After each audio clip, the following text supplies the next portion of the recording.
Hi, I am Rajkala. Today we are going to learn on the importance of interior decor in hotels.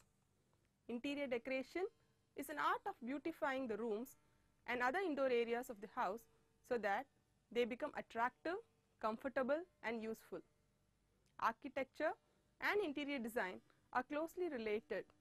Together, they comprise the creative efforts where the primary objective is composition of beautiful and functional space by using the principles and elements of design extensively. Therefore, interior decoration is concerned with expression through furnishing, furniture, accessories, etc. At the end of the lesson, you will be able to understand the need for interior design in the hospitality industry, principles of interior decoration in hotels. Approach for selection, decoration and furnishing of an area. One approach for selecting, decorating and furnishing an area is to seek or express some definite idea or theme in the room and to keep certain points in mind. Let us see them one by one. Functionalism. Every phase of planning should be based on some function with places to lounge, eat, play, etc. The place that does not allow its occupants to find peace, comfort and relaxation is not functioning well. The second is formality.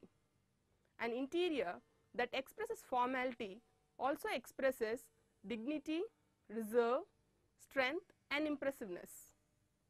Features that contribute to its effect of formality are unbroken lines, large spaces, symmetrical shape and forms arranged in equal distance from the center.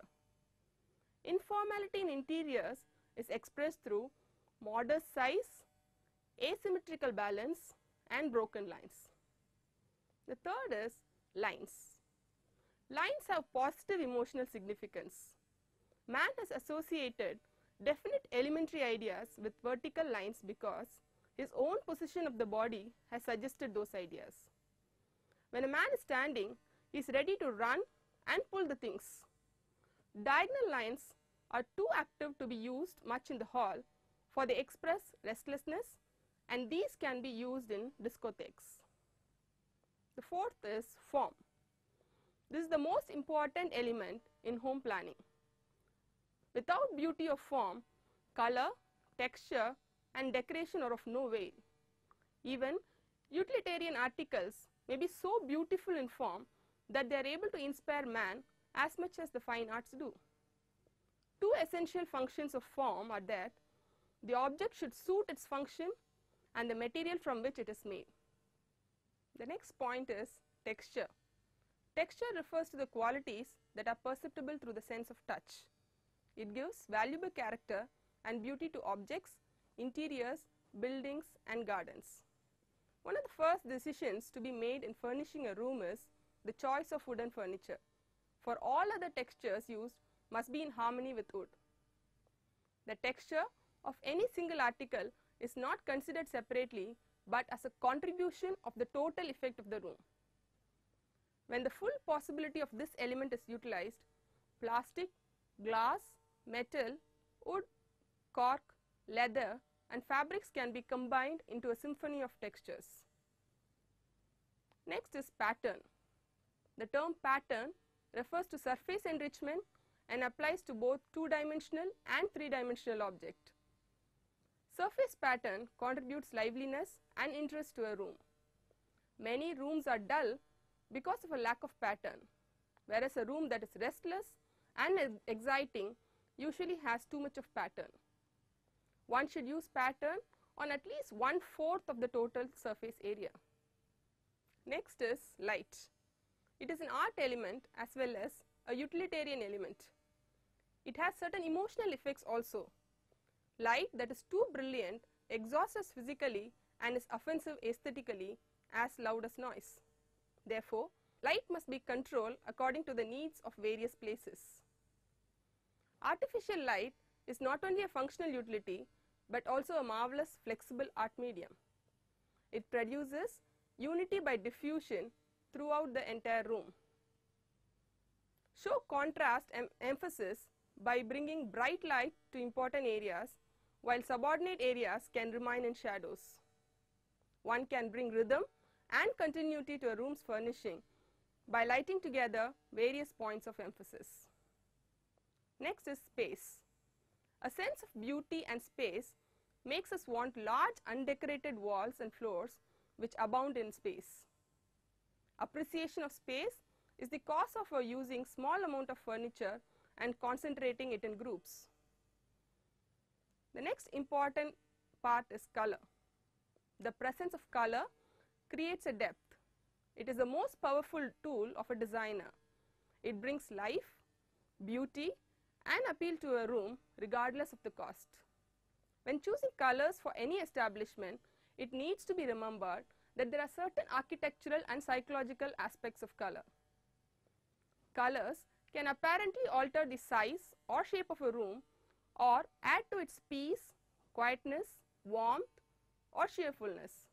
Example: reds, yellows, browns, and the darker shades of most colors are warm and advancing colors, and when used on an end wall may shorten the apparent length of the room, or if on a ceiling may lessen its apparent height. Cool colors like pale greens and blues and lighter shades in general are receding colors and make a smaller room look larger and gives a very cool appearance. While some people have a preference for one color more than the other, it is recognized that many colors have similar effect on different people. So, in order that the occupants of the room should not be disturbed by colors, the function of the room should not be forgotten when colors are chosen. The entrance hall should look inviting. The lounge, suites, and bedroom should be restful. Bathrooms should be clean but not cold, for which pink or peach may therefore be a preferable color than white. Restaurants should have a relaxed atmosphere, while bars should be bright and cheerful. Colors may unify an area but may be affected by the amount of light falling on them, the type of surface, and the surrounding colors. Color is frequently used in conjunction with the pattern and texture, and this adds interest to a decorative scheme. This may help to create an illusion of greater or smaller space. Vertical strips or designs which tend to move the eye upwards will make a room seem higher and a narrower room look narrower, and vice versa with the horizontal lines. Too much of pattern is disturbing to the eye, so it should be used with restraint. If two patterns are necessary, they should be different in character and one should be dominant than the other. Similarly, with variety in texture such as soft, smooth, matte finish, rubbery, and rough surfaces, much more attention is required in the selection. Therefore, for good decoration, the colors, patterns, and texture should be best suited for the particular rooms. All three should be introduced to the room by floor and wall coverings, furniture, furnishings, and fittings. In hotels, a maintenance program can be planned so that wall coverings are renewed every 2 to 3 years, soft furnishing for every 4 to 5 years, and a complete change of decoration will take place when the room is refurnished. The next we will see on floorings. Flooring often outlasts other furnishings, so many decorative schemes have to be planned to fit in with the existing floors. The tendency is, where possible, to have fitted carpets throughout the house, as these provide only one floor surface to be cleaned, gives a warmer appearance, and seem to add space and make for easier furniture arrangement. A carpet square or a number of small rugs may break up a floor area and reduce the room space. A plain carpet is suitable for small rooms, rooms with patterned wall or upholstery to give an appearance of spaceness. While a patterned carpet can have a design keeping in mind the size, style, function, and atmosphere of the room. It is normally chosen for large rooms with plain walls and upholstery, where staining and soiling can be expected, and where the floor has to give a good appearance at all times. Heating and ventilation. The comfort of a human body is dependent on it being surrounded by moving air of a suitable temperature, humidity and composition, and it is important that these should be produced with minimum amount of cost and inconvenience and with some consideration of design and decoration of place. Individuals vary as to their idea of suitable conditions, but it is generally accepted that there should be a temperature of 15 to 20 degrees centigrade, a relative humidity of 40 to 60%, and not less than 2800 cubic centimeter of fresh air per person per hour. Most places such as bedrooms and lounges should be ventilated naturally by use of windows, but for places like bathrooms, cloakrooms, kitchen and restaurants, some mechanical means may be necessary to introduce the fresh air and extract the stale air. In modern establishments, full air conditioning plants are installed where filtered air at controlled degree of temperature and relative humidity enters the individual rooms. Next, a very important topic on flower arrangement. Flower arranging is an art and requires creativity. It is not a mechanical process, but something that must bring pleasure not only on completion but also while making it. Its purpose should be to bring in cheerfulness. Flower arrangement is a composition of form and color. The composition can be of flower and foliage together or separately, but it must embrace the four basic principles. They are design, scale and proportion, balance and harmony, and rhythm.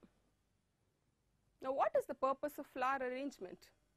Flower arrangements are a very important part of hotel housekeeping. This is because the presence of fresh flowers and foliage visually brings the nature indoors. As fresh flowers are changed almost daily, a new detail is added to the interior on a regular basis. Flowers fundamentally create a positive bias in the human mind. This perception of the guest can be utilized to the hotel's advantage in creating an impressive ambience.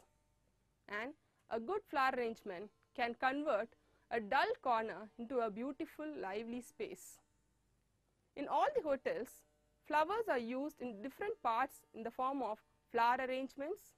Sometimes the other types like garlands and bouquets are used to welcome the guest. The arrangement used vary in size from place to place, area to area, like the large ones are used in the entrance hall or in lobbies, restaurants, coffee shops and suites. Medium-sized arrangements are used in banquet halls, staircases, corridors, etc. The smaller ones are used on tables, buffet counters, reception counter and staff's office.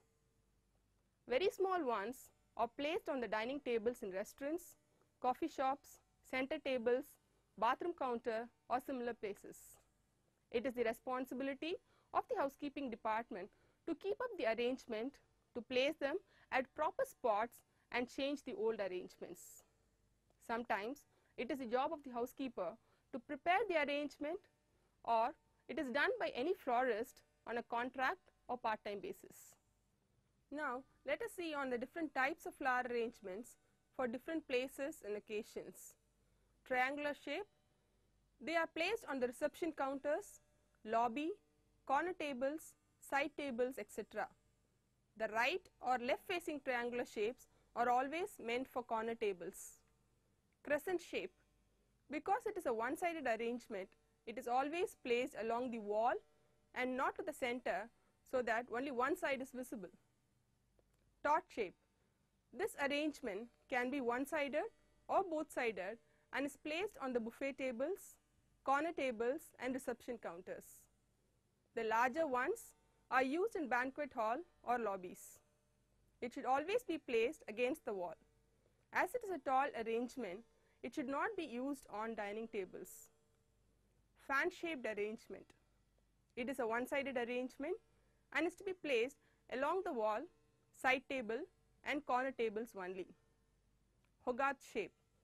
It is also a one-sided arrangement and is to be placed along the wall or corner tables only. Flower arrangements on a dining table. The flowers and foliages should be fresh and clean. No such flowers should be chosen that are infected by insects. Aromatic or fragrant flowers should not be used. The flower arrangement should be small in size so that people sitting opposite can see each other. The colors of the flowers should be chosen according to the container, table layout and the theme. Very bright flowers should be avoided. Next, coming to lighting. Lighting plays a very important part in the comfort and safety of the occupants of the building. Like color, texture and pattern, lighting contributes to the decor of a room. However, beside aesthetic consideration, the housekeeper also has to think about the efficiency and safety of lighting. So what is a good lighting? Good lighting should be in harmony with the function of the area for which it is intended. The basic purpose of lighting is to eliminate the darkness as well as to light up the area in most decorative, practical and efficient ways. It is a well-known fact that without light there is no color and hence its importance. Therefore, lighting is given a lot of importance by the hotelier, decorator and engineer, mainly because light is a science which has to be blended with beauty of the building or structure. Lighting fixtures and their placement are developed after taking their aesthetic as well as functional aspect into consideration. Let us see on the different types of lighting used in various areas of a hotel. It is dependent on the requirement of the area because each and every area has its own importance. Light is used in every part of the hotel. So let's see the type of lighting required for the different areas. Entrance and lobby. This area should be well lit and illuminated. The types of lighting that can be used are high power pendant lighting, chandeliers, illuminated ceiling, lighting wall and false ceiling. This is done to create an atmosphere of welcome and cheer so that the guests can feel the warmth and welcome. Mirrors can also be used to provide reflection so that the amount of light gets encouraged. Reception desk. This area should also be well lit but not very brightly illuminated. The lighting can be done by light fitting or light can be provided along the panel on top of the counter. This is done to attract the guest attention towards the counter when he enters the lobby. Bars and lounges. In the lounge, pools of soft light from the table lamp makes this area welcoming and attractive by creating small focal points. In bars, the buffet should be well illuminated with natural colored lamps so that it doesn't distort the color of the food. The tables should be with a small table lamp with a steady base, not radiating flecks, yet the overall effect may be subdued light, creating an intimate atmosphere. Next, coming to the restaurants. These are often dimly lit to create an atmosphere, but there should be attractive pools of light. An overall dimness is oppressive and the human eye takes 30 seconds to adjust from normal daylight to another level of light. Individual lamps on the table or candles give adequate task lighting to read the menu and see the food on the table. The lighting should not distort the color of the food or skin color of the customer. Lowered, suspended lamps should be adjusted to protect the guest's eye and illuminate the table and exclude the rest of the room. Next is guest rooms. They should also be well lit but not very bright. For bedroom, we don't require general lighting, but there should be adequate light in the different parts of the room. There should be the bedside lamp for each bed and these lamps may be wall mounted. This light should be enough for a person to be able to read a book. The light switch should be very near to the bed. There should be adequate light near the writing table and the dressers. The room should have a dim glowing light which is achieved by using incandescent bulb in the light fitting at the different points in the bedroom. Next is bathroom. Bathroom again should be properly illuminated. The lighting should be vapor proof and should have covering. The switch should be outside the bathroom and the light fitting should be in top of the mirror. This is done to provide full lighting in the room by reflection. Coming to staircases. Staircase again should be lit carefully with adequate light so that people can see the steps and accidents are avoided. The lighting used can be placed at different places like along the wall, below the handrail, or overhead lighting along the wall. If overhead lighting is provided, it should be placed at each and every step of the staircase. Public area toilets. This should be lit brightly as in case of guest bathrooms. Coming to corridors. These areas should be provided with subdued lighting but should not be dark. A dimly lit corridor can be scary for the guest and also a security threat. The lighting should be enough to see the room number clearly on the door. The types of lighting can be wall fitting, ceiling lighting, or bracket lighting. Poolside. The poolside does not require to be brightly illuminated because the water reflects the light. This encourages brightness of the area. Cloakroom and toilet areas. These areas should have diffuse lighting. This is enough to see inside the wash basins. The mirror area should be well illuminated. This can be done with wall fittings near the mirror and diffuse lighting from the top of the rest. Mirror lights and shades should be natural in order not to distort the makeup color. Kitchen. Kitchen and back area should be well lit for the staff to carry out their functions easily. Large amount of general lighting with the help of energy saving fluorescent lamp or HID lamps is required. Banquets. Banquets are area where people conduct social and business transaction. Therefore, there is a requirement of great quantity of good general lighting and specific area may have spotlighted. Example, the dance floor in a ballroom, the stage area and the podium. The uses of energy efficient bulb are very important. Generally, yellow light is preferred. Therefore, nowadays HID lamps with sodium vapor have become popular. Thus, lighting plays an important role in creating a right atmospheric beauty within an area. It should be decorative as well as functional. It should contribute to character and atmosphere of the room and adequate enough for general and particular purposes without causing glare or appearing flat and dull to achieve this in any given room. The direction and quality and quantity of lighting have to be chosen for the right effect and function. They normally have to be balanced. There has to be a balance between direct, indirect and diffuse light system.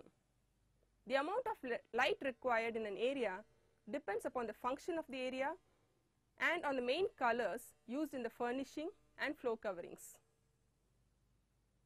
In the past, it was thought that rooms in a hotel should, as far as possible, give the appearance of home from home, but it is now realized that guests, while wanting to feel at home, expect something different in the way of decoration. But beauty is not the only objective in planning and furnishing a hotel. The ultimate goal to be attained is a successful integration of three objectives, that is, beauty, expressiveness and functionalism. Thus, interior decoration is the art of decorating a room so that it is attractive, easy to use and functions well with the existing architecture. It should be a place which is comfortable for both the guests to stay and enjoy and also for the employees to work. I believe you would have understood the principles behind interior decoration and how each and every decoration counts in providing utmost satisfaction for the guest in a hotel. Thank you very much for your patient listening. Thank you.